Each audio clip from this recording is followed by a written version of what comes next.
Oke. Saya tes dulu ya, apakah suaranya terdengar? Tunggu ya. Assalamualaikum warahmatullahi wabarakatuh. Hari ini kita akan belajar mengenai vaskularisasi ekstremitas superior dan inferior. Oke, apakah terdengar pengantarnya tadi? Terdengar, Dok. Terdengar. Oke, baiklah. Jadi silakan didengar dulu ya kuliahnya. Saya masih ada sambilan pekerjaan lain, tapi kan materinya tetap harus secepatnya diberikan, takutnya nanti terlalu lama ditunda. Oke, saya mohon pengertiannya ya.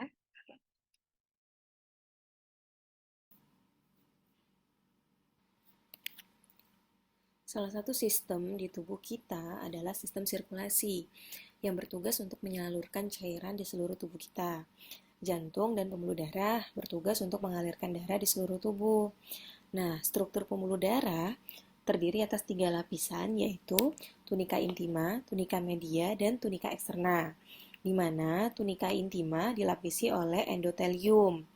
Tunika media berisi otot dan jaringan elastis, sedangkan tunika eksterna merupakan lapisan jaringan ikat terluar. Kalaupun ada variasinya terutama pada tunika media. Tunika media antara arteri dengan vena itu beda. Vena memiliki jaringan otot yang lebih sedikit dibandingkan arteri. Ini disebabkan karena pembuluh darah vena, darah yang mengalir di pembuluh darah vena, tekanannya lebih sedikit atau tekanannya lebih kecil dibandingkan darah yang mengalir di arteri.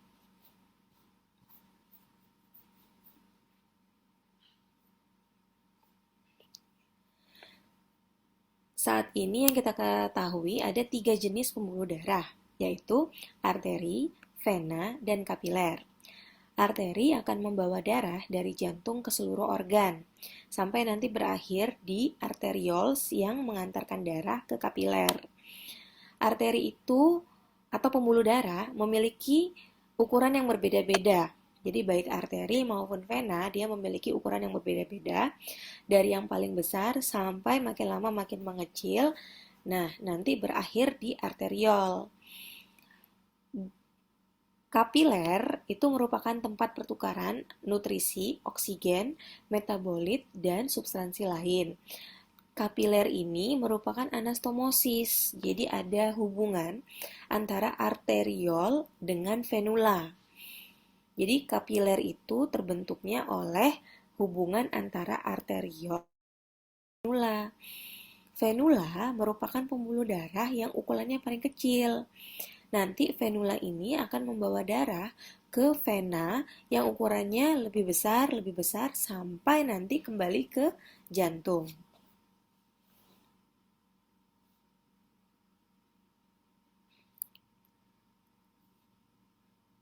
Oke. Ini adalah contohnya ya. Jadi aliran darah mulai dari arteri, ya ini sudah arteriol anggap, ini venula. Nah, nanti mereka akan membentuk anastomosis. Disinilah terjadi pertukaran-pertukaran nutrisi tadi. Oke. Yang akan kita pelajari hari ini adalah arteri dan vena yang memperdarahi atau menyuplai darah untuk ekstremitas superior maupun inferior. Perlu diingat bahwa pada daerah-daerah tertentu nanti ada yang diperdarahi oleh beberapa cabang dari arteri. Hal ini terjadi untuk memungkinkan adanya aliran darah alternatif kalau jalur yang biasa itu terhalangi. Contohnya, misal pada persendian. Karena pada persendian itu akan muncul gerakan-gerakan, maka gerakan-gerakan tersebut akan menyebabkan tekanan pada struktur tersebut. Bayangkan di misal artikulasio genu atau artikulasio cubiti. Apabila kita melakukan fleksi pada struktur tersebut, maka bayangkan bahwa pembuluh darah yang di situ juga akan tertekan. Nah, di situlah fungsi dari anastomosis dari beberapa cabang arteri ini agar aliran darah yang ke distal dari artikulasio tersebut tidak ada halangan. Oke, jadi ada sirkulasi kolateral namanya. Dia memastikan ada aliran darah ke struktur yang di distal. Nah, sekarang kalau kita mau belajar pembuluh darah, kita harus tahu asal dari pembuluh darah tersebut, lalu dia bercabang kemana, jadi apa nama cabang-cabangnya, lalu batasan-batasannya. Karena sistem sirkulasi ini adalah suatu sistem yang tertutup. Jadi bayangkan seperti satu pipa panjang gitu ya, dari jantung sampai ke seluruh tubuh. Yang membedakan namanya itu berdasarkan di mana lokasinya. Gitu. Jadi bukan strukturnya berbeda, tapi setelah dia melewati titik tertentu, maka namanya berganti. Seperti itu ya. Jadi kita tahu bahwa jantung itu nanti yang keluar dari jantung kita sebut aorta. Nah, aorta ini nanti ada pembagian-pembagiannya. Ada aorta ascendens, ya, pada saat dia naik ke atas kita sebutnya aorta ascendens. Lalu pada saat dia melengkung kita bilang arcus aorta. Lalu dia akan turun ke bawah. Di bagian toraks kita sebutnya aorta thoracicus, sedangkan begitu dia mencapai abdomen kita sebutnya aorta abdominalis. Nah, di pelajaran kita yang penting itu adalah cabang dari arcus aorta dan cabang dari aorta abdominalis.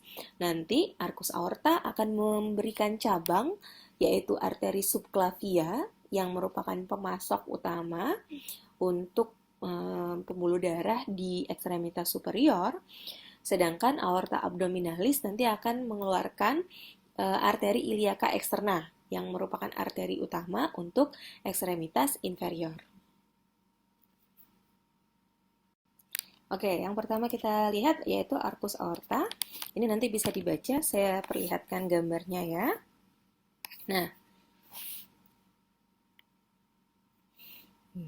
jadi arcus aorta, ini yang kita sebut sebagai arcus aorta pada saat dia melengkung ya, merupakan lanjutan dari aorta ascendens. Nanti dia jalannya akan menurun. Jadi melengkungnya seperti ini. Nanti arcus aorta ini berakhirnya di mana? Berakhir setinggi diskus intervertebralis antara vertebra thoracalis keempat dan vertebra thoracalis kelima. Jadi setelah melewati titik tersebut, setelah melewati diskus intervertebralis vertebra thoracalis 4 dan 5, dia kita ganti namanya menjadi aorta thoracicus. Nah, kira-kira arcus aorta ini panjangnya sekitar 4 sampai 5 cm. Yang paling penting, dia punya 3 cabang utama, yaitu truncus brachiocephalicus. Satu ya, ini yang saya tunjukkan. Truncus brachiocephalicus, lalu ada arteri carotis communis sinistra, dan ada arteri subclavia sinistra. Oke. Ingat tadi yang akan memperdarahi ekstremitas superior adalah arteri subclavia. Kita lihat di sini sudah ada struktur yang sebelah kiri, itu namanya arteri subclavia sinistra. Nah, sekarang yang kanannya yang gimana? Nah, nanti truncus brachiocephalicus ini atau truncus brachiocephalica ini akan memberikan cabang 2, yaitu arteri carotis communis dextra dan arteri subclavia dextra.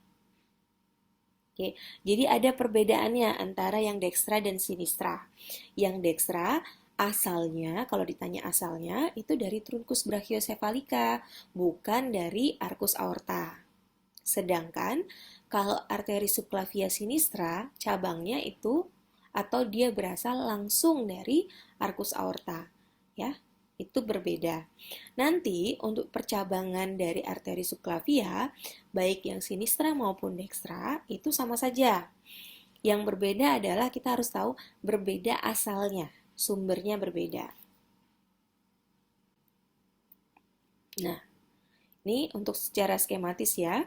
Jadi, arkus aorta nanti ada cabang 3. Ini yang sebelah dekstra, ini sinistra. Kenapa saya tahu? Kita lihat dari trunkus brachiocephalicanya. Trunkus brachiocephalica kan ada di sebelah dekstranya. Lalu ada arteri carotis communis dekstra dan arteri subclavia. Arteri carotis communis sinistra dan arteri subclavia sinistra. Oke. Lalu si trunkus brachiocephalica ini punya cabang arteri carotis communis dextra dan arteri subclavia dextra.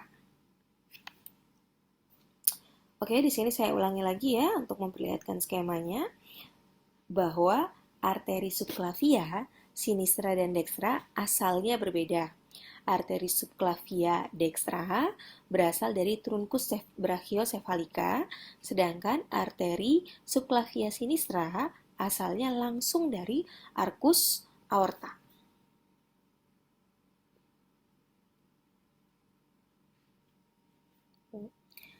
Jadi arteri subclavia itu akan berjalan di sebelah lateral leher ya, sampai ke permukaan superior dari kokse 1. Ya, kokse 1-nya nggak kelihatan. Ini os clavicula. Nah, ini kokse 1-nya. Jadi,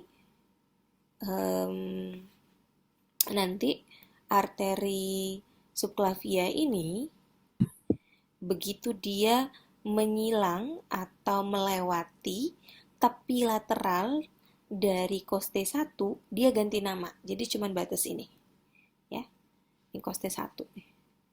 Oke.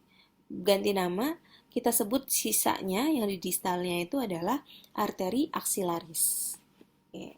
Dia punya beberapa cabang, ada arteri vertebralis, arteri thoracea interna, arteri dorsalis scapulae, arteri costocervicalis, trunkus thyrocervicalis. Oke, jadi nanti arteri subclavia ini akan memperdarahi dinding toraks, leher, medula spinalis, otak, menings, dan terutama adalah ekstremitas superior. Nah, jadi arteri subclavia ini dia terbagi menjadi 3 bagian. Bagian pertama, kedua, dan ketiga.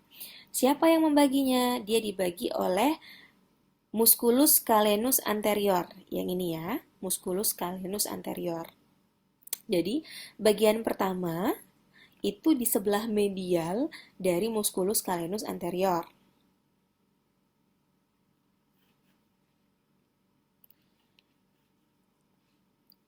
Bagian kedua itu berada di posterior dari musculus calenus anterior ini. Jadi kalau musculus calenus anterior ini disibakkan, maka sisi yang ini, di balik ini, ada bagian kedua kita sebutnya. Oke. Dan bagian ketiganya adalah di sebelah lateral dari musculus calenus anterior. Sampai ke tepi lateral koste 1, dia berganti nama menjadi arteri axillaris. Selanjutnya, untuk arteri axillaris, jadi kelanjutan dari arteri subclavia tadi dia kita sebut sebagai arteri axillaris. Jadi batasnya begitu dia melewati tepi lateral dari koste 1, dia kita ganti namanya, kita sebut sebagai arteri axillaris. Oke. Nanti dia akan ada beberapa cabang. Nah, percabangannya berbeda-beda ya, percabangannya beda-beda ke tempat keluarnya. Nanti dia akan berjalan terus sampai ke tepi bawah dari musculus teres mayor. Setelah melewati teres mayor, dia berganti nama lagi menjadi arteri brachialis.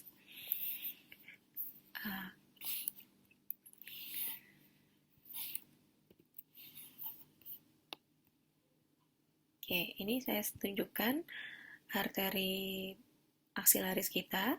Dia berada ya di balik dari musculus pectoralis minor.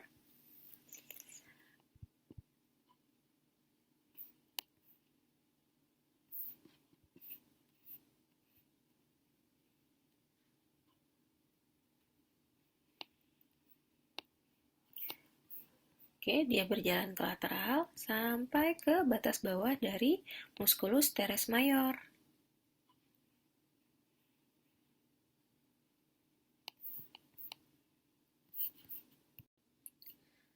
Cabang-cabang dari arteri aksilaris itu contohnya arteri thoracalis suprema atau arteri thoracika superior, arteri thoracoacromialis, arteri thoracalis lateralis, arteri subscapularis ya yang nanti dia akan bercabang-cabang misal menjadi arteri circumflexa scapulae, arteri thoracoldorsalis, arteri circumflexa humeri anterior, arteri circumflexa humeri posterior. Nah, arteri circumflexa humeri anterior posterior ini nanti akan memperdarahi kolum chirurgicum. Arteri aksilaris ini nanti cabang-cabangnya juga akan memperdarahi aksila, regio bahu dan regio pectoralis. Nah, ini adalah contoh ya, salah satu contoh anastomosis di persendian. Ya. Jadi yang memperdarahi scapula posterior itu merupakan ada anastomosis dari cabang-cabang dari arteri subclavia. Contohnya ada arteri suprascapularis yang merupakan cabang dari truncus tirocervical yang merupakan cabang dari arteri subclavia. Jadi dari arteri subclavia dia bercabang, ada salah satu cabangnya yaitu truncus tirocervicalis. Truncus tirocervicalis itu salah satu cabangnya adalah arteri suprascapularis. Nah, dia akan memberikan anastomosis ke bagian scapula posterior. Lalu ada juga dari arteri circumflexa humeri posterior ya. Tadi kan kita sudah belajar arteri circumflexa humeri posterior ini dia berasal dari arteri aksilaris, cabang dari arteri aksilaris. Lalu ada arteri scapularis, arteri circumflexa scapulae itu merupakan cabang dari arteri subscapularis. Jadi mereka memastikan bahwa area ini tetap mendapat perdarahan yang adekuat. Selanjutnya, kelanjutan dari arteri aksialis tadi kita sebut sebagai arteri brachialis. Jadi arteri brachialis ini akan memperdarahi kompartemen anterior, ya, kompartemen anterior. Nah, yang paling penting nanti dia akan memberikan cabang yang kita sebut sebagai arteri profunda brachii. Ya, yang ini ya. Arteri profunda brachii ini merupakan cabang terbesar dari arteri brachialis. Nanti dia akan berjalan bersama nervus radialis di dalam sulcus radialis menuju ke bagian posterior dari regio brachii. Ya, dia akan memperdarahi contohnya musculus triceps brachii. Oke. Nah, nanti si arteri profunda brachii ini terus akan berjalan ke bawah dan bergabung di persendian di artikulasio cubiti. Nah, arteri brachialis tadi terus berjalan sampai ke bawah, ya, ke bawah. Dia berada di bagian posterior dari nervus medianus. Nanti setelah dia melewati fossa cubiti, ya, kira-kira di balik dari musculus brachialis, arteri brachialis ini nanti akan berakhir bercabang dua menjadi arteri radialis dan arteri ulnaris.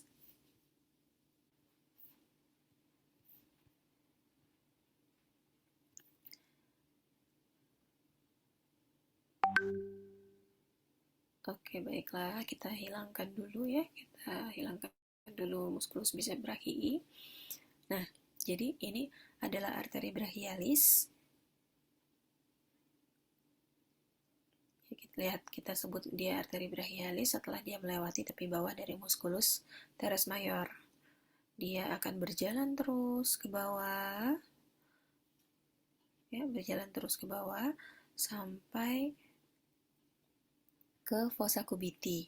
Di balik itu musculus brachialis.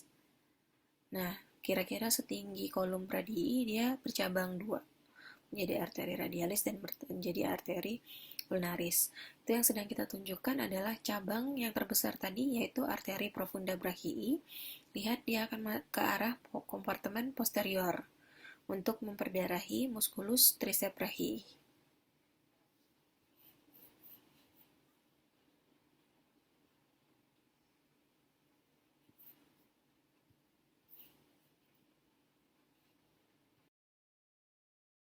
Situ.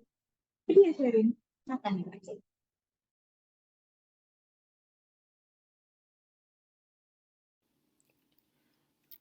Untuk arteri di regio antebrachii itu merupakan cabang dari arteri brachialis, ya, cabang dari arteri brachialis yaitu arteri radialis dan arteri ulnaris. Ini nanti akan memperdarahi kompartemen anterior.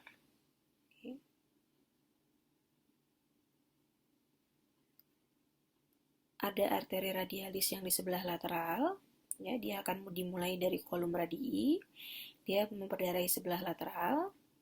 Lalu ada arteri ulnaris, dia ukurannya lebih besar daripada arteri radialis, dia berjalan di sebelah medial dan lebih sulit diraba.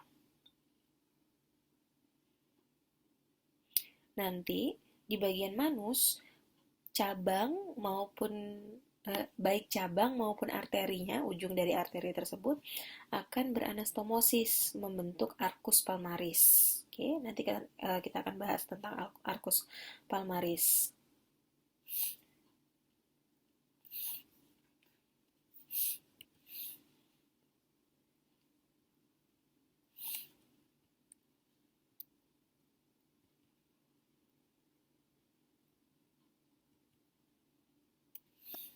Oke. Cabang dari arteri radialis itu ada arcus palmaris profunda dan ada ramus superficialis arteri radialis. Oke, kita lihat perjalanan dari arteri radialis. Baru bisa kita lihat kalau musculus brachioradialisnya kita singkapkan. Kita lihat arteri radialis ini berjalan di sebelah lateral. Oke, sampai ke bawah, ke manus.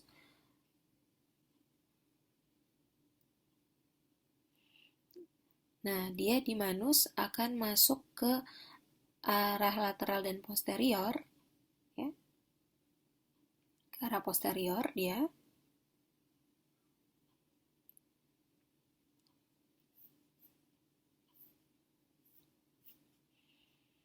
Dia masuknya melalui yang kita sebut strukturnya itu adalah anatomical snuff box. Jadi kenapa kita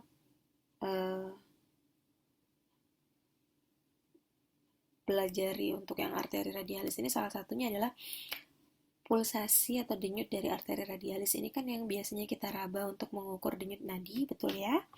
Nah, biasanya yang kita raba yang di arah distal kan, di arah distal. Nah, kenapa itu? Karena begitu di bawah, ya, begitu di ujung distal, arteri radialis itu dia bersandarnya atau berada di dekat tulang dan hanya dibatasi oleh fasia dan kulit, jadi lebih superficial dibandingkan kalau yang di atasnya tadi itu masih ada masih dia bersandarnya atau dia berada di atas dari otot-otot sehingga agak lebih sulit diraba dibandingkan denyutnya agak lebih sulit diraba dibandingkan kalau di sini. Nah, selanjutnya kita belajar mengenai anatomical snuff box ya. Jadi si arteri radialis ini dia akan masuk ke manus, jadi di sebelah lateral dari pergelangan tangan ya. Ada struktur kita sebut anatomical snuff box.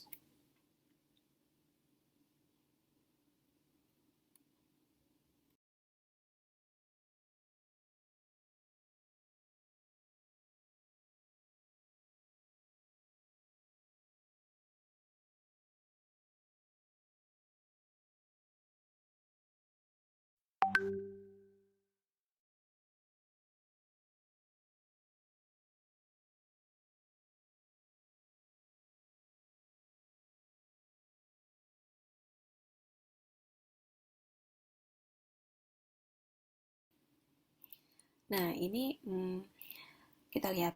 Jadi kalau seandainya jempol itu dalam posisi ekstensi, kita lihat ada lekukan, ya ada cekungan di sini. Kita ulang. Nah, ya kalau dalam posisi ekstensi dia ada cekungan. Cekungan itu dibentuk oleh beberapa batas-batas tendon, ya, yaitu tendon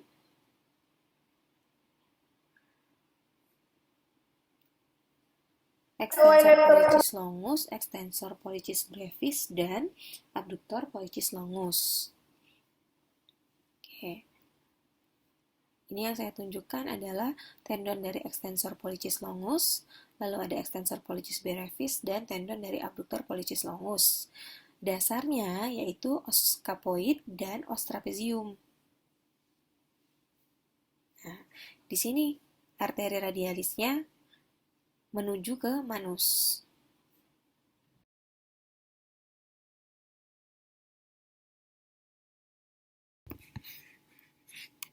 Oke, selanjutnya salah satu cabang dari arteri brachialis yaitu arteri ulnaris. Dia berada di sebelah medial. Nah, Oke, kita Bentar.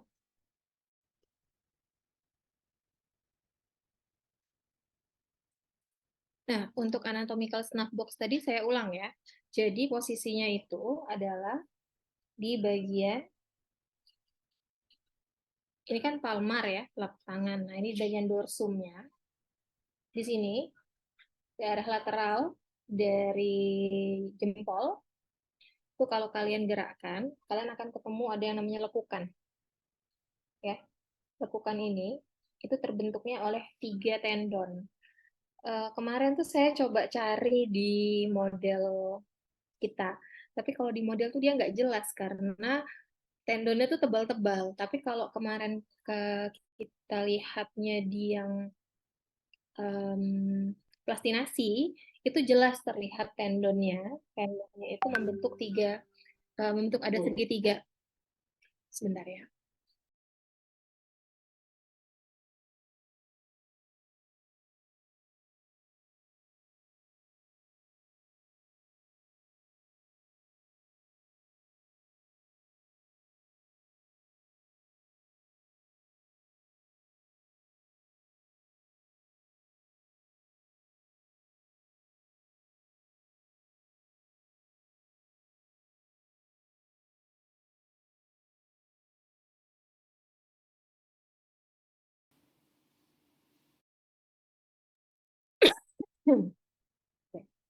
Jadi ada 3 tendon yang harus kalian cari nanti. Kalian cari saja ya. Ada yang namanya Apollo, abductor pollicis longus. Saya mengingatnya Apollo, jadi abductor pollicis longus. Terus ada extensor pollicis brevis sama extensor pollicis longus. Nah, nanti ketiganya itu membentuk seperti segitiga. Nah, itu tempat lewatnya arteri radialis. Oke. Nanti kalau kita bisa buka, nanti kalau kita lihat lagi ada plastinasi, kalian cari si struktur tendon itu. Kalau yang di model nggak kelihatan, karena di model ketiga tendon itu tuh berdekatan dianya, jadi tidak ada celah yang membentuk segitiganya. Oke, ini anatomical snuff box. Kenapa disebut snuff box? Karena biasanya kita kalau bersin tutupnya pakai posisi itu, ya. Ya. Bukan bersin apa sih ini? Ya ngapus sinus lah ya. Oke, lanjut ya.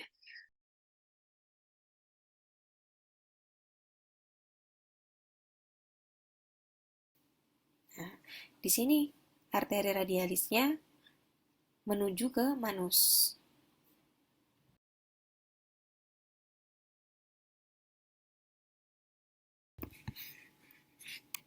Oke, selanjutnya salah satu cabang dari arteri brachialis yaitu arteri ulnaris. Dia berada di sebelah medial. Nah, nanti dia akan memberikan cabang ya di bagian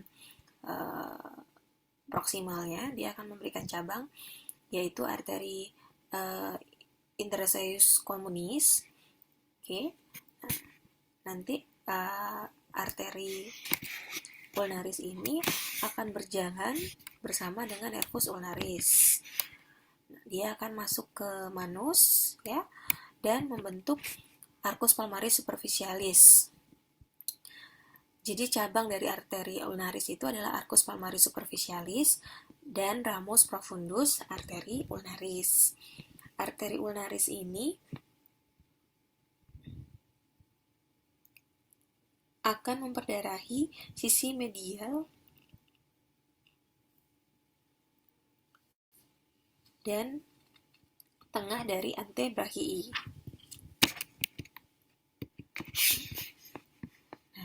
Ya, jadi nanti arteri interoseus itu, arteri interoseus communis tadi akan bercabang menjadi arteri interoseus anterior dan posterior.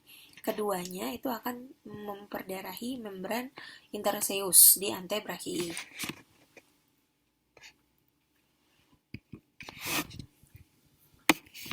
Selanjutnya manus.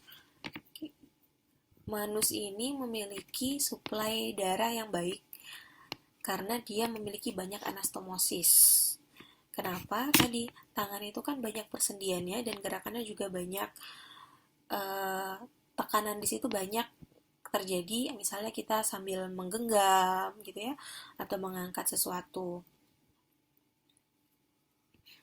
Jadi, pembuluh darah yang ada di manus ini merupakan gabungan antara arteri ulnaris dan arteri radialis. Oke.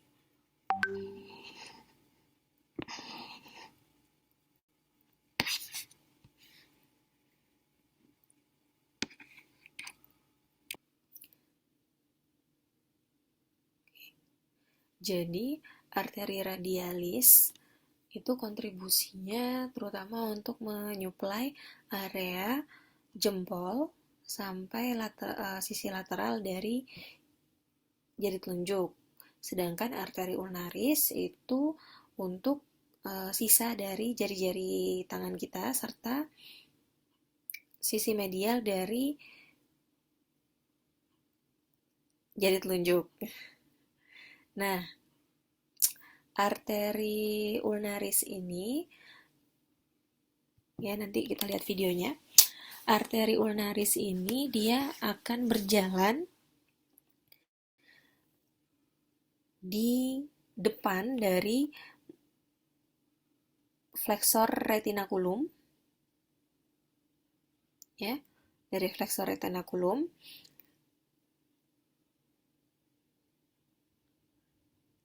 Nanti dia bercabang dua,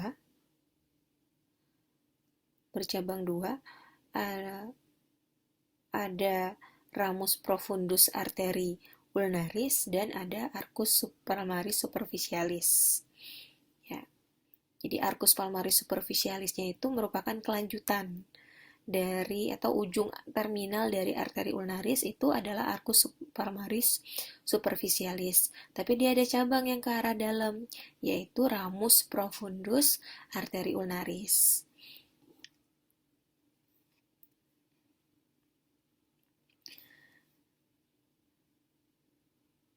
Sedangkan arteri radialis ini, ya, arteri radialis ini nanti cabangnya adalah ramus superficialis arteri radialis dan ujung terminalnya kita sebut arcus profundus,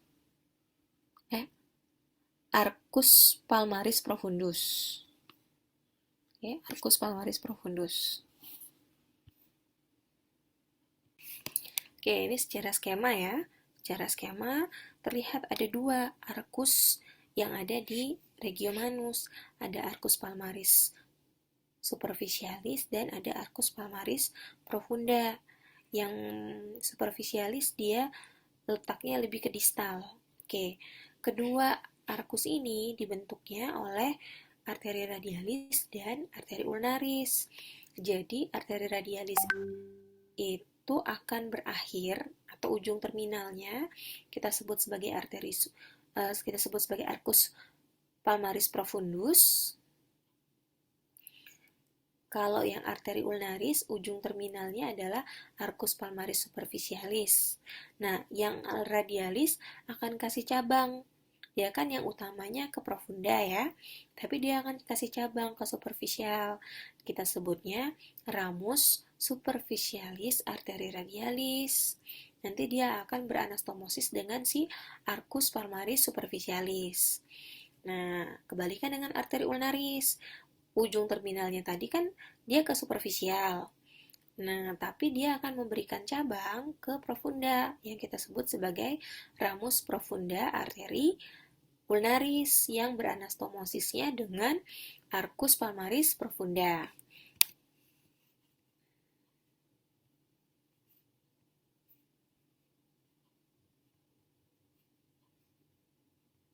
Nah, ini ya, saya perlihatkan.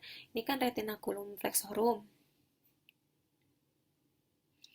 Ini arteri ulnaris. Tadi kan berjalannya di anterior dari retinaculum flexorum ini. Nah, arteri ulnaris ini ujung terminalnya kita sebut arcus palmaris superficialis. Tapi dia kasih cabang juga ke bagian profunda. Kita sebutnya sebagai ramus profunda arteri ulnaris. Ini saya sedang mau menunjukkan bahwa ramus profundanya arteri ulnaris ini akan beranastomosis dengan ujung terminal dari arteri radialis tadi.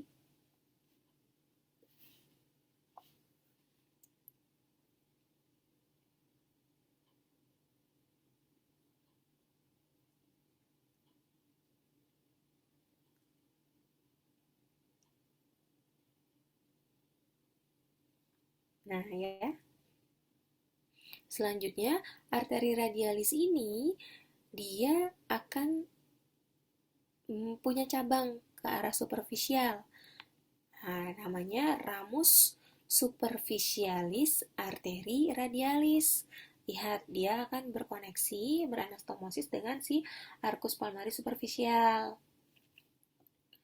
Sekarang kita cari yang ujung terminal dari arteri radialis.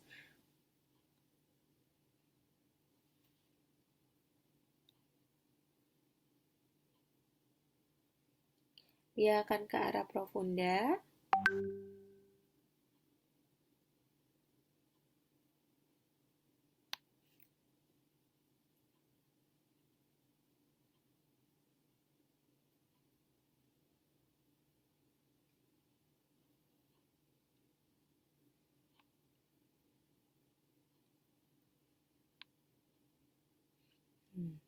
Nah, kita lihat ya.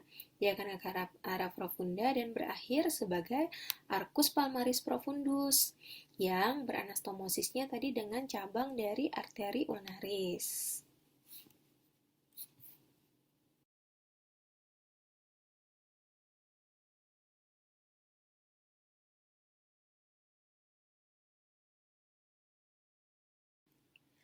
Selanjutnya, untuk ekstremitas inferior, dia asalnya dari aorta abdominalis. Aorta abdominalis ini merupakan kelanjutan dari aorta thoracicus. Nah, nanti setinggi vertebra lumbalis keempat, dia terbagi menjadi arteri iliaca interna dan arteri iliaca eksterna. Di setinggi vertebra lumbalis keempat ini, dia terbagi menjadi arteri, bukan terbagi, dia berubah nama menjadi arteri iliaca. Oke deh, yang penting tadi juga itu yang ini ya, pembentukan atau perdarahan di bagian manus itu asalnya ada dua, arteri radialis dan arteri ulnaris. Kalian harus tahu yang membentuk arcus palmaris superficialis itu siapa dan yang membentuk arcus palmaris profundusnya siapa. Kalau yang superficialis tadi itu kan dibentuk oleh arteri ulnaris dan ramus superficialis dari arteri radialis. Ya, beda ya. Sedangkan kalau yang profundus tadi, arcus palmaris profundus dibentuknya oleh arteri radialis dan ramus profundus arteri ulnaris. Jadi kalau saya mengingatnya itu adalah kalau arteri radialis kan posisinya di posterior, maka dia memberikan cabangnya ke ramus superficialis gitu. Ya. Oke.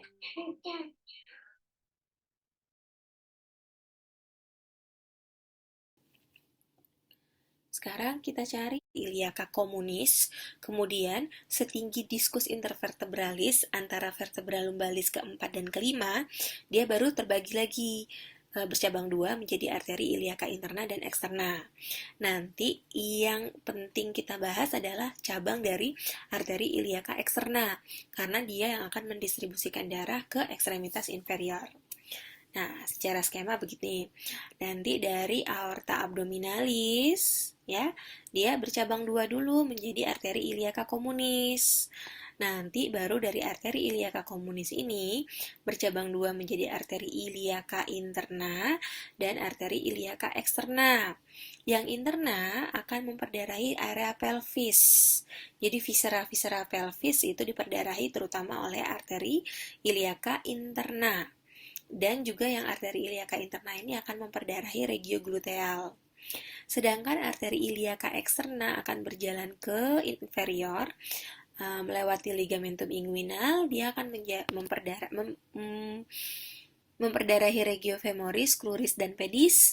Nanti ada arteri-arterinya, ada arteri femoralis, ada arteri poplitea, tibialis anterior posterior, ada arcus pedis, gitu ya.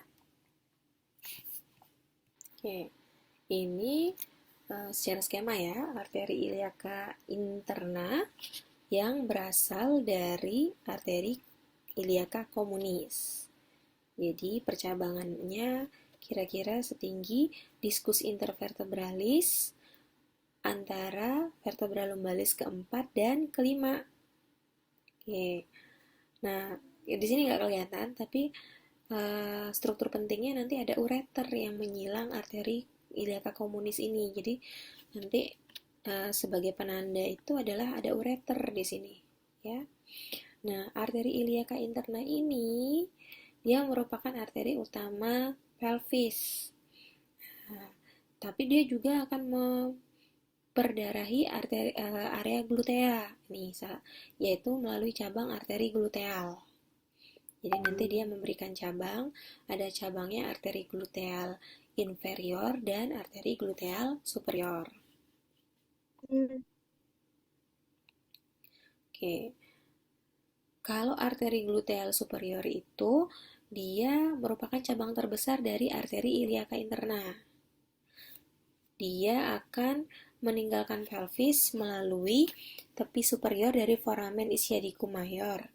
Dia akan menyuplai musculus gluteus. Ya, menyuplai musculus gluteus.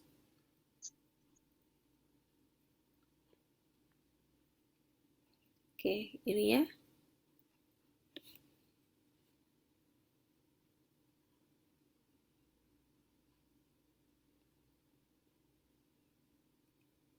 Nah, ini kenapa kita perlu tahu struktur-struktur ini? Jadi bukan hanya menghafal. Nah, salah satunya untuk nanti salah satu tindakan yang akan sering kita lakukan adalah injeksi intramuskular itu di intragluteal. Jadi di area di regio gluteal. Yang harus kita hindari adalah struktur besar ini, yaitu nervus ischiadicus. Ya, kita harus tahu lokasinya nervus ischiadicus di mana.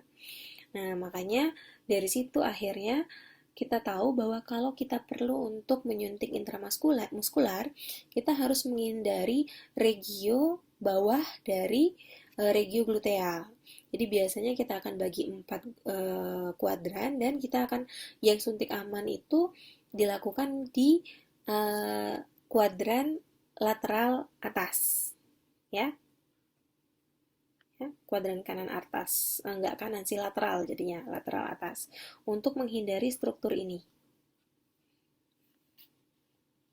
Oke, arteri femoralis merupakan arteri utama yang ditungkai. Nah, arteri femoralis ini kelanjutan dari arteri iliaka eksterna. Jadi, arteri iliaka eksterna tadi kan akan masuk ke bawah dari ligamentum inguinalis. Nah, begitu dia masuk ke ligamentum inguinalis, kita sebutnya sebagai arteri femoralis. kira-kira masuknya itu tepat di tengah-tengah, jadi di pertengahan antara spina iliaca anterior superior dengan tuberculum pubis. Oke, ini adalah beberapa cabang-cabangnya. Nanti kita lihat di gambar di slide selanjutnya, lokasi dari arteri femoralis ini lokasinya lumayan superficial sehingga mudah terkena trauma. Nah, cabang terbesar dari arteri femoralis itu yaitu arteri profunda femoris. Jadi kira-kira kalau mengulang lagi yang tadi, kalau yang di atas arteri profunda humeri itu merupakan cabang dari arteri aksilaris. Nah, kalau ini arteri profunda femorisnya merupakan cabang dari arteri femoralis.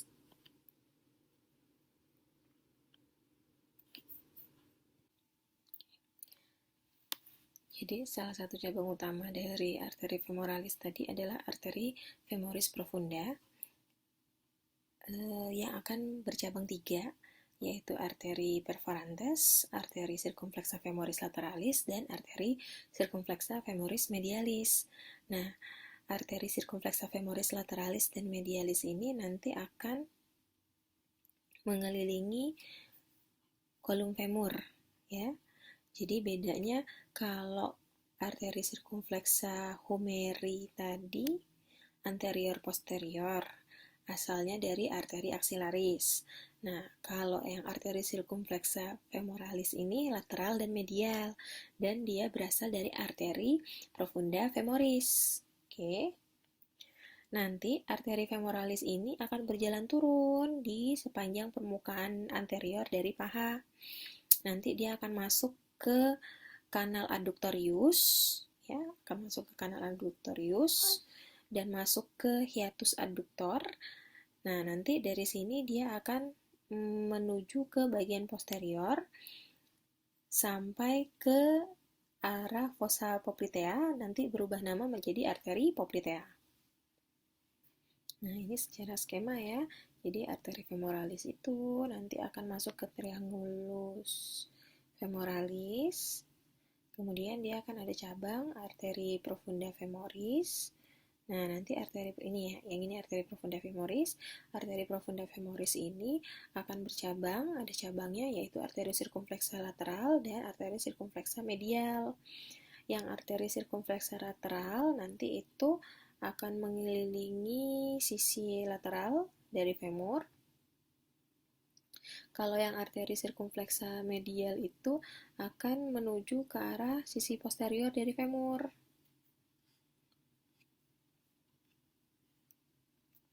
Nah, ini adalah tempat pulsasi untuk arteri femoralis. Jadi, arteri femoralis tadi akan masuk ke triangulus femoralis. Nah, si triangulus femoralis ini apa sih? Struktur apa? Dia adalah struktur segitiga di sini ya. Jadi, triangulus femoralis ini terutama akan terlihat kalau kita posisikan paha kita ini fleksi, ya, jadi sendi panggulnya fleksi, abduksi, lalu rotasi lateral. Jadi dia difleksikan, abduksi, lalu rotasi lateral, akan terlihat cekukan. Nah, cekukan itu dia batas-batasnya ya, yang di bagian superior yaitu ligamentum inguinalis. Di sebelah medial dia ada musculus adductor longus. Oke, musculus adductor longus. Di sebelah lateralnya dibatasi oleh musculus sartorius. Nah, nanti di sini di dasarnya itu ada musculus iliopsoas dan pectinus. Si pulsasi arteri femoralis ini bisa teraba di sini. Oke, jadi tadi arteri femoralis itu masuknya di pertengahan antara ligamentum inguinali ini. Pertengahannya berarti antara sias, yaitu spina iliaca anterior superior, dan tuberculum pubicum.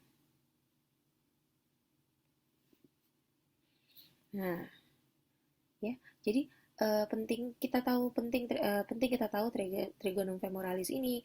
Nanti di sini dia ada struktur selain arteri femoralis juga ada vena femoralis, ada nervus femoralis, ya. Di situ yang penting. Selanjutnya arteri poplitea. Nanti arteri poplitea ini menyediakan anastomosis juga ke sendi atau artikulasio genu. Jadi di artikulasio genu ini ada anastomosis gedikular namanya. Nah, dia merupakan anastomosis antara arteri popliteal, ya. Jadi arteri popliteal ini yang di arah belakang, arah posterior. Arteri popliteal ini nanti akan ada cabang, yaitu arteri genikular superolateral, arteri genikular superomedial, arteri genikular medial, ya, arteri genikular inferolateral, arteri genikular inferomedial. Oke.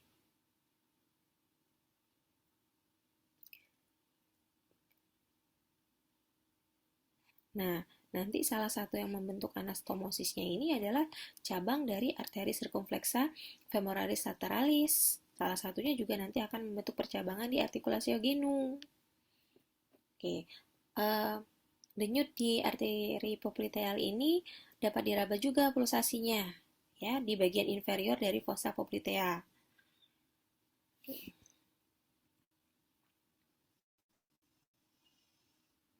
Oke, ini cabang-cabangnya tadi sudah ya. Nah, selanjutnya arteri popliteal tadi akan berjalan turun ke bagian posterior dari kruris ya.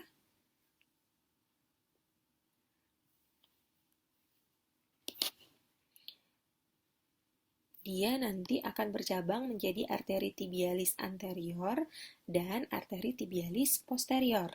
Jadi, arteri popliteal cabangnya dua, arteri tibialis anterior dan arteri tibialis posterior.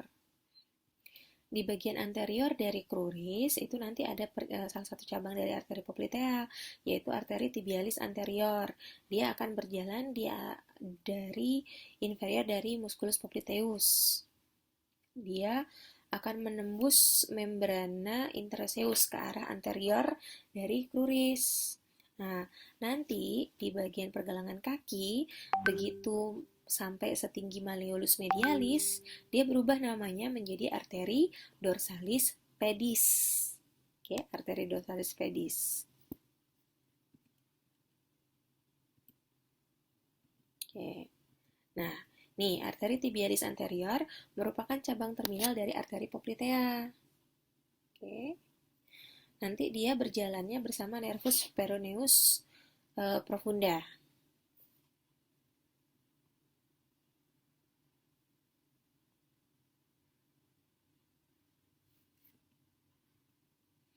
Dia akan mensuplai bagian anterior dari kruris. Cabangnya ada arteri tibialis anterior rekuren, arteri malleolaris lateralis, dan arteri malleolaris medialis. Nah, ini ya, ini sisi posterior. Arteri popliteal, nah nanti dia akan bercabang dua menjadi yang tibialis anterior dan tibialis posterior. Kita lihat di sini arteri tibialis anteriornya akan menuju ke arah anterior, dia menembus membran interoseus. Ya. Nih, sisi anteriornya. Dia setelah menembus membran interoseus. Nanti setinggi malleolus medialis berubah namanya jadi dari arteri dorsalis pedis.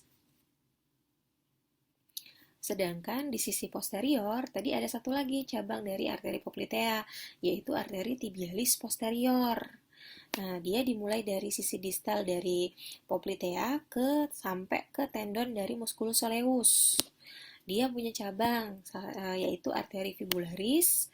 Arteri fibularis ini nanti ke arah lateral. Oke. Nanti arteri tibialis posterior itu akan bercabang menjadi arteri plantaris medialis dan arteri plantaris lateralis. Beda ya, kalau yang tibialis anterior tadi dia akan bercabang menjadi arteri malleolaris. Ini arteri plantaris.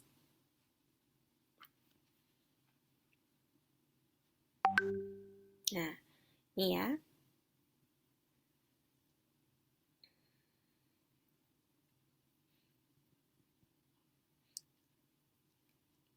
Ini arteri tibialis posteriornya akan bercabang menjadi arteri plantaris lateralis dan arteri plantaris medialis.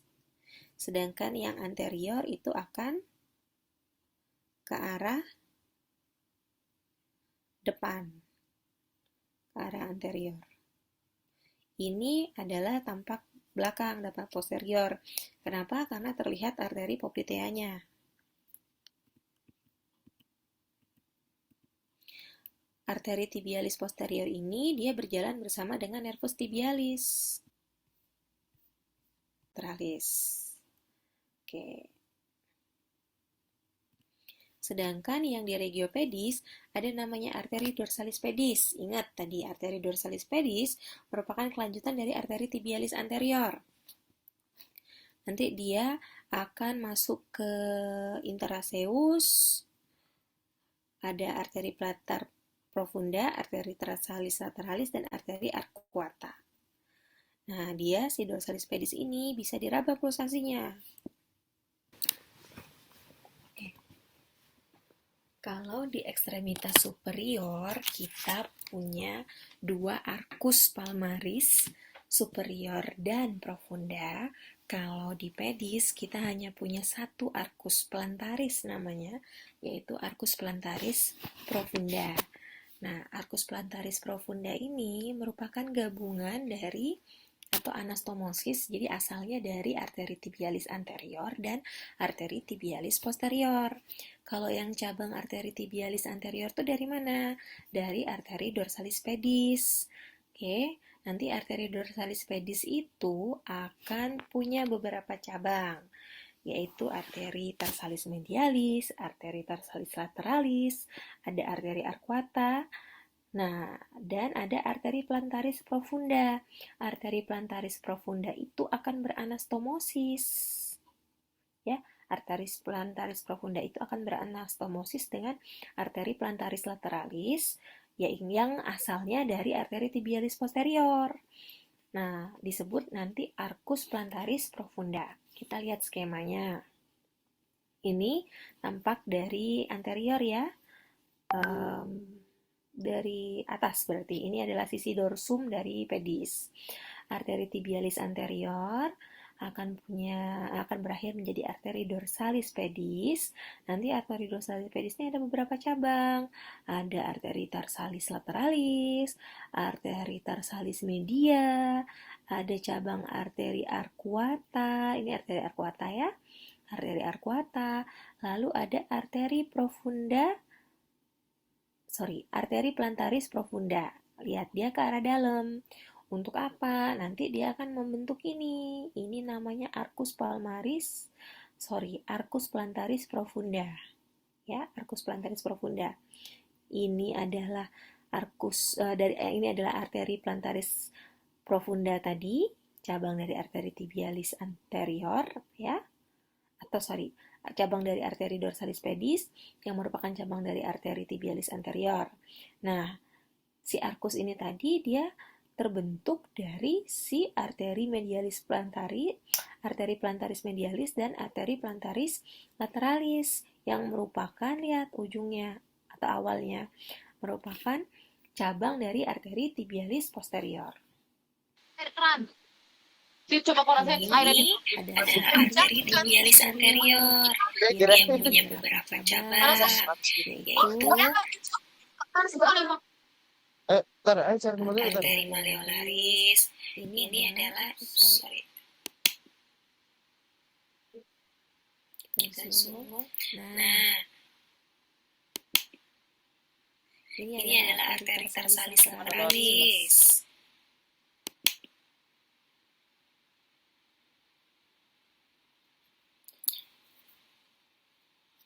Lalu ada arteri tarsalis media. Ada arteri arcuata.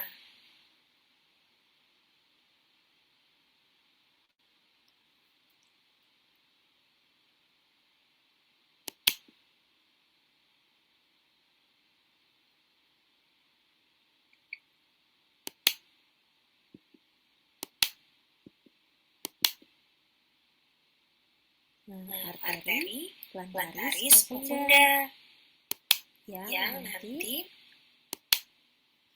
ya hilangkan dulu. Tuh, ini arteri plantaris profunda ini akan membentuk atau ikut membentuk arkus plantaris ya, arkus plantaris profunda ini.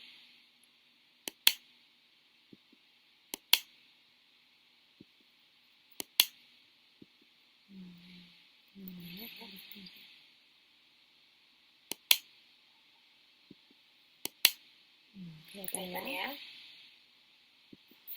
Nah, ini arkus plantaris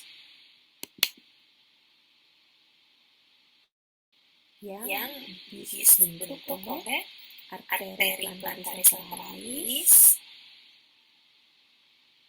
dan arteri plantaris medialis ya, yang merupakan cabang dari arteri tibialis posterior. Ini adalah arteri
Oke, jadi begitu secara skema kita ulangi lagi.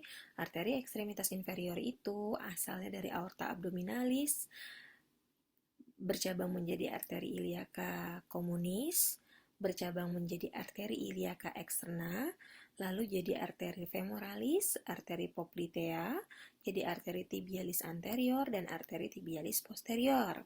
Arteri tibialis anterior nanti akan menjadi arteri dorsalis pedis dan akan ada cabang ke arteri plantaris yang bergabung ke arkus plantaris. Oke, yang arteri tibialis posterior dia ada cabang arteri plantaris lateralis dan arteri plantaris medial. Oke, ini skemanya. Ini beberapa titik-titik pulsasi yang bisa kita raba, yaitu arteri brachialis kan bisa kita raba ya. Arteri radialis juga bisa kita raba. Kalau yang di ekstremitas inferior ada arteri femoralis. Kita bisa raba di triangulus femoralisnya tadi, arteri femoralisnya bisa kita raba di fossa poplitea, dan arteri dorsalis pedis bisa kita raba di bagian dorsum pedis. Selanjutnya kita lihat, tadi kan arteri akan mengantarkan darah dari jantung ke seluruh tubuh. Nah, yang membawa balik kembali darah ke jantung adalah vena. Oke. Jadi, ini beberapa tulisannya masih belum sesuai dengan ini ya, ejaan yang benar ya. Cuman kira-kira nanti yang benarnya bisa dilihat di Sobota. Oke. Jadi, sirkulasi vena itu dari seluruh tubuh akan dibawa masuk ke atrium kanan, ya, atrium dextra. Nah, yang perlu diingat, kita ada namanya vena superficial dan ada vena profunda. Vena superficial itu letaknya di bawah kulit. Biasanya namanya ada nama tersendiri. Oke, ada nama tersendiri. Vena-vena superficial ini perlu kita ketahui untuk tindakan medis, misalnya flebotomi. Jadi pengambilan darah itu biasanya kita ambilnya dari vena-vena superficial. Oke. Lalu ada vena profunda. Yang kita maksud dengan vena profunda adalah vena yang barengan ya. Jadi dia yang menemani arteri. Arteri itu ditemani oleh dua vena. Jadi arteri besar itu akan ditemani oleh dua vena yang namanya sama. Jadi misalnya arteri femoralis ya, jadi vena femoralis gitu ya.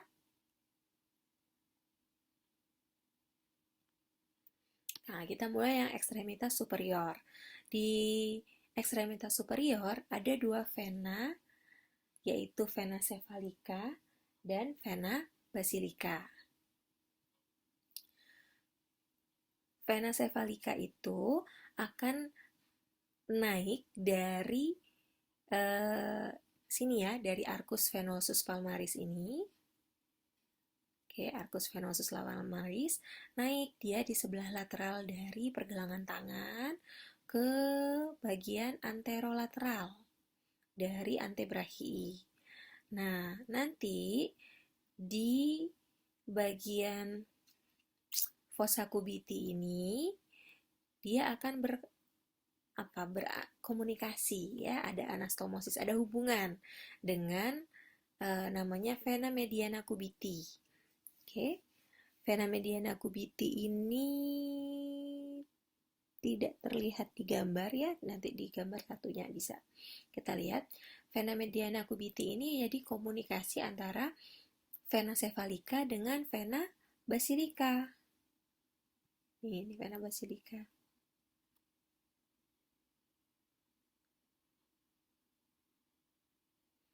Oke, vena basilica.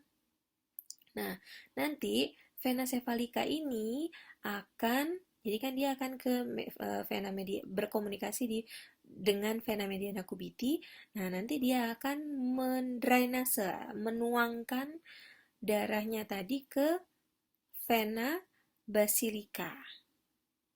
Dari vena basilica baru dia ke vena axillaris.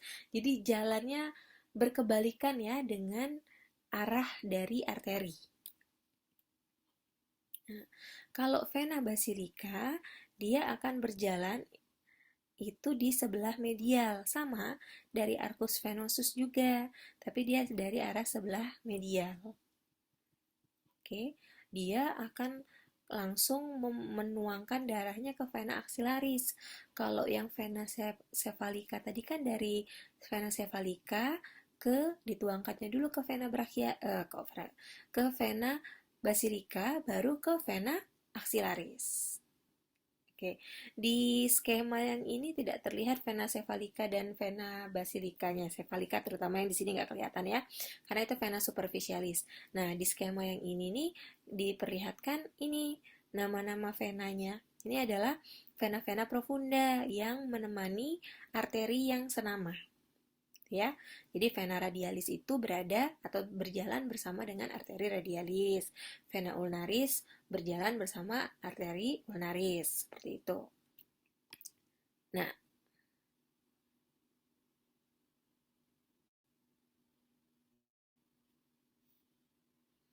Ini skema vena superficial. Sebentar. Nah, ini skema drainase, jadi penuangan, ya, penuangan atau bermuara ke. Nanti kalian dapat istilah vena ini bermuara kemana. Jadi dia akan menumpahkan darahnya, aliran darah itu kemana. Nah, jadi di sini skemanya untuk yang ekstremitas superior. Oke. Di fossa cubiti, kalau yang ini yang kelihatan ini adalah vena superficialis ya. Nah, di fossa cubiti ada namanya vena mediana cubiti. Nah, ini. Jadi vena mediana cubiti ini membuat ada hubungan jadi antara vena cephalica dengan vena basilica. Di tengah-tengah begini dia. Biasanya kalau pengambilan darah itu diambilnya di sini, di vena mediana cubiti. Oke, di sini bisa kita lihat. Ini saya mau menunjukkan ada nih ya, ada vena cephalica. Yang ini adalah vena basilica. Nah, di sini ada hubungan di antara mereka. Mereka harus saling berhubungan melalui vena mediana cubiti. Ya, ini yang sedang ditunjuk yang ini adalah vena cephalica, ini vena basilica, ini vena mediana cubiti. Ya. Lalu, sedangkan lihat yang lain-lain ini, arteri-arteri ini nih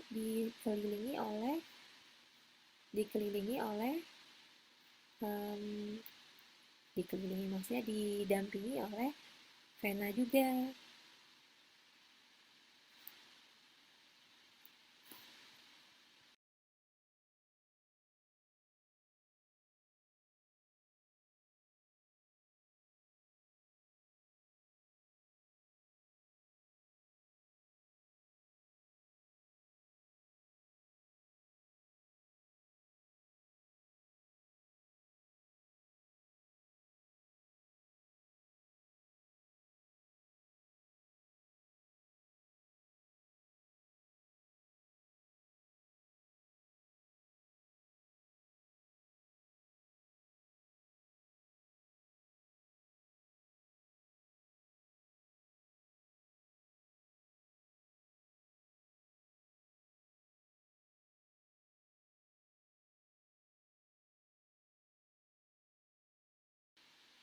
Nah, selanjutnya kita belajar yang ekstremitas inferior. Tadi prinsipnya sama, vena yang profunda dia akan namanya akan sama dengan arteri yang diikutinya. Nah, untuk vena superficialnya dia ada dua, ada vena savena magna dan vena savena parva. Vena savena magna itu nanti akan jadi dia akan mendrainase, jadi bertugas untuk mengangkut darah vena dari arcus venosus dorsalis di sisi medial. Dia akan naik ke atas, tapi dia posisinya di anterior dari malleolus medialis. Ya, posisinya anterior dari malleolus medialis hingga ke bagian posterior, ya, di tepi medial patella. Oke. Nanti dia akan berjalan terus di medial paha dan masuk ke triangulus femoralis. Oke. Dan kemudian dia akan bermuara ke vena femoralis. Ingat vena femoralis tadi ada di mana? Ada di triangulus femoralis ya. Oke. Sedangkan kalau vena savena parva, dia akan mendrainase darah yang sisi lateral dari arcus venosus dorsalis. Dia berada di posisi posterior dari malleolus lateralis. Kalau yang magna tadi di sisi anterior malleolus medialis. Ini dia di posisi posterior dari malleolus lateralis. Dia berjalan bersama dengan nervus suralis. Oke. Dia akan naik ke atas sampai ke pertengahan dari kruris. Setelah di situ dia akan mengosongkan darahnya ke vena poplitea. Oke. Lalu ada juga vena comitantes yang tadi dia akan menemani atau mendampingi arteri-arteri yang ada di tungkai.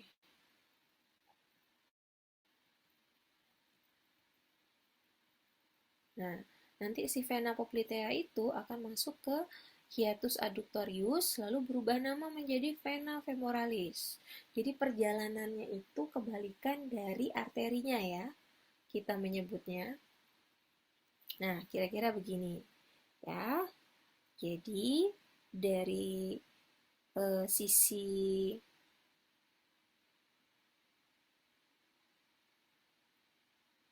di satu sisi ada vena savena magna dan ada satu sisinya ada vena savena parva. Nanti akan ada si vena savena magna akan masuk ke vena femoralis.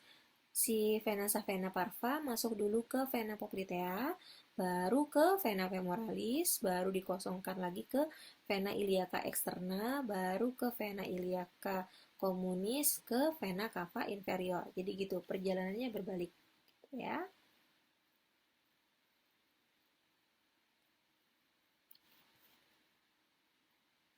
Ini skema yang lain. Nah, di sini kita lihat ya. Ini vena savena magna. Dia dari sisi medial, lalu dia berada di anterior dari malleolus medialis. Dia akan naik ke atas sampai menuangkan darahnya ke vena femoralis.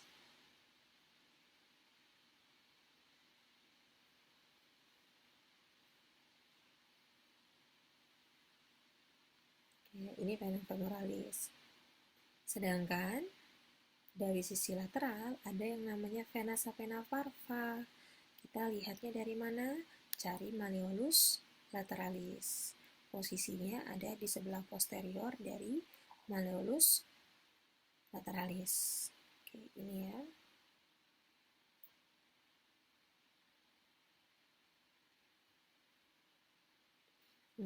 Dia naik ke atas, tapi dia hanya sampai ke poplitea. Jadi dia menuangkan darahnya ke arteri poplitea. Ke arteri, mohon maaf. Vena poplitea. Nanti vena poplitea ini yang akan bermuara ke vena femoralis. Begitu ya.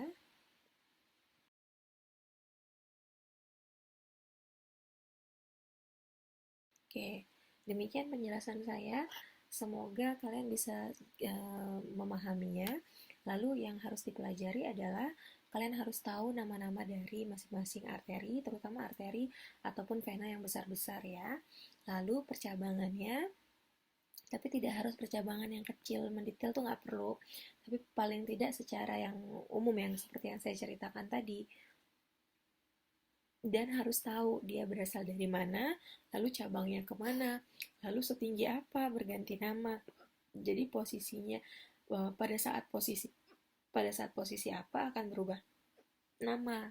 Oke, selamat belajar. Assalamualaikum warahmatullahi wabarakatuh. Waalaikumsalam warahmatullahi wabarakatuh, Dok. Belum selesai. Videonya yang selesai. Belum, jangan leave dulu. Ya, videonya yang baru selesai. Oke, jadi tadi cukup jelas ya kalau untuk vaskularisasi itu sudah saya kasih kisi-kisi, miring kisi-kisi. Jadi kalau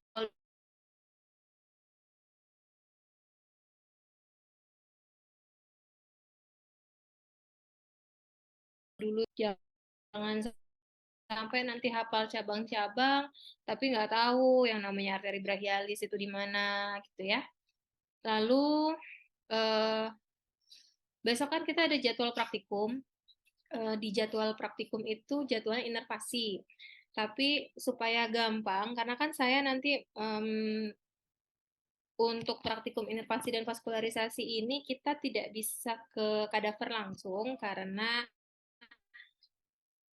ya sejujurnya kadaver kita yang di Indralaya kan sudah sangat tua, sudah tidak banyak yang bisa dilihat dan sudah ada yang beberapa tuh berjamur sehingga nanti akan membahayakan kesehatan kita kalau kita ke sana hanya untuk melihat yang saraf-saraf atau pembuluh darah. Insya Allah di blok 5 nanti kita akan ke praktikum ke Indralaya, tapi kalau untuk blok 4 tidak.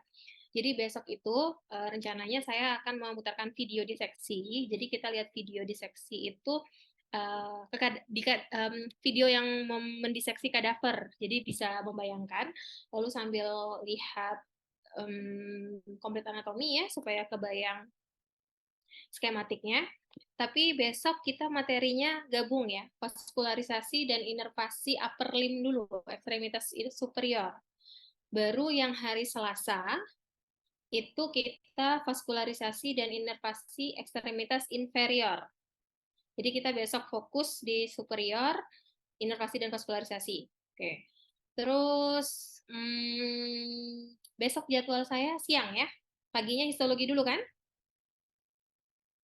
Betul nggak?